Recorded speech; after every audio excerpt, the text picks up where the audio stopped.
আজি সদৌগাছ ছাত্ৰ সন্থাৰ যি মুখ্য কাৰ্যালয়ত আজি এখন সংবাদমেলৰ আয়োজন কৰিছোঁ আৰু সংবাদমেলৰ উদ্দেশ্যটো হ'ল যে আজি আমাৰ সদৌগাছ ছাত্ৰ সন্থাৰ এখন কাৰ্যনিৰ্বাহক সভা হৈ যায় আৰু আমাৰ এই কাৰ্যনিৰ্বাহক সভাখনত আমাৰ কেন্দ্ৰীয় আক্ৰাছু সমিতিৰ বিষয়ববীয়াসকল, আমাৰ প্ৰতিখন জিলা সমিতিৰ সভাপতি সম্পাদক, চিলা সেনা মহিলা সমিতি উপস্থিত থাকোঁ আৰু এই সভাত আজি কিছুমান আমি প্ৰস্তাৱ গৃহীত কৰিছোঁ বিভিন্ন আলোচনাৰ মাজত। আৰু সেই মৰ্মে আমাৰ যি প্ৰথম যি প্ৰস্তাৱ আমি লৈছোঁ যে আমাৰ যি 9 মাৰ্চ তাৰিখে আমাৰ প্ৰতিখন জিলাত আমি জিলা উপায়ুক্ত আৰু বিভাগীয় কৰ্তৃপক্ষৰ দ্বাৰা আমাৰ ভাৰতৰ প্ৰধানমন্ত্ৰী নৰেন্দ্ৰ মোদী ডাঙৰীয়া,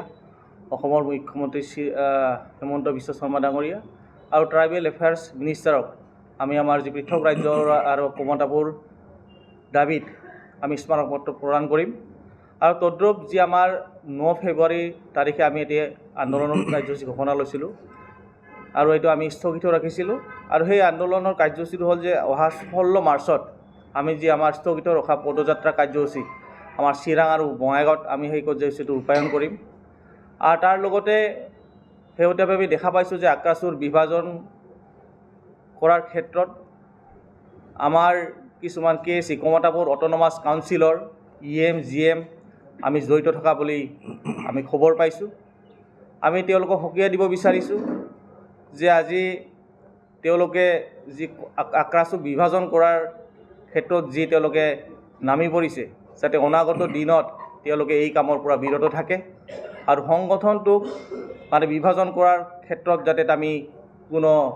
আৰু পুনৰ লিপ্ত নহয়, তাক আমি সকীয়াই দিয়াৰ ক্ষেত্ৰত এটা প্ৰস্তাৱ লোৱা হৈছে আৰু ইতিমধ্যে আমি তেওঁলোকৰ ওচৰত আক্ৰাছুই এতিয়াৰ পৰা তীক্ষ্ণ নজৰ ৰাখিব বুলি আমি এটা প্ৰস্তাৱ গৃহীত কৰিছোঁ। তাৰপিছত আমাৰ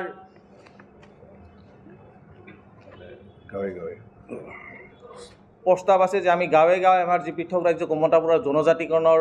ক্ষেত্ৰত আমি গাঁৱে গাঁৱে সজাগতা সভা আমি আয়োজন কৰিম আৰু তাৰ শ্লোগান থাকিব যে নো ST নো ভোট। কিয়নো বিগত সময়ছোৱাত আপোনালোকে দেখিছে যে কমতাপুৰ ৰাজ্য আৰু পুনৰ জনজাতিকৰণৰ ক্ষেত্ৰত যি অসম চৰকাৰে যি 29 নৱেম্বৰ তাৰিখে যি প্ৰতিবেদন তেওঁলোকে প্ৰস্তুত কৰিছিল, এতিয়ালৈকে কিন্তু যি প্ৰতিবেদন দিল্লীত পঠিওৱাৰ কথা আছিল এতিয়ালৈকে সেই প্ৰতিবেদনখন দিল্লীত পঠিওৱা নাই। গতিকে তেনেস্থলত যে আমি ভাবিবলৈ বাধ্য হৈছে যে বিজেপি চৰকাৰখনে যিটো সময়ত কোচ ৰাজবংশীক ধৰি 5 জনগোষ্ঠীৰ জনজাতিক বিষয়টো লৈ চৰকাৰ গঠন কৰিছিল, কিন্তু শেহতীয়াভাৱে যি তেওঁলোকৰ নীতি আৰু আদৰ্শ, তেওঁলোকৰ কথা আৰু কামৰ মাজত আমি পাৰ্থক্য দেখা পাইছোঁ। সেয়েহে আমি